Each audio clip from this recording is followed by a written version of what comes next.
Avui us expliquem com preparar els bunyols de bacallà de la tia Rosita. Veureu que és una recepta molt senzilla, són molt fàcils de fer.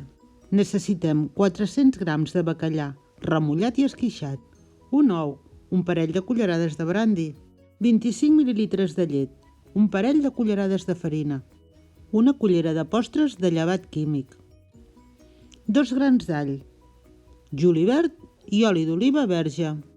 Comencem picant l'all i julivert i el reservem. Batem l'ou i ara ja només ens cal fer la barreja. Barregem el bacallà amb l'ou i afegim la farina, l'all i julivert, la llet, el brandi i per acabar el llevat químic. De sal no cal que n'hi posem perquè el bacallà ja en porta. Ho barregem bé i ja ho tenim. Mireu si n'és de senzill. Aquesta barreja la podem fer amb antelació, però els bunyols els hem de coure just al moment de servir-los.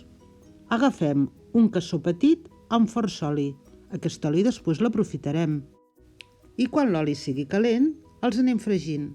Ens anirà bé per donar la forma un parell de culleretes.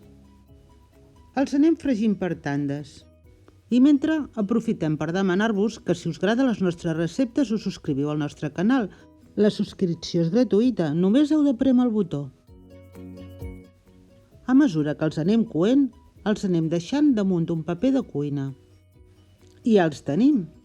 Uns bunyols de bacallà boníssims que volaran en el moment en què els poseu a taula. I com sempre us demanem que no marxeu sense deixar-nos un like o un comentari. I si encara no us heu subscrit, feu-ho.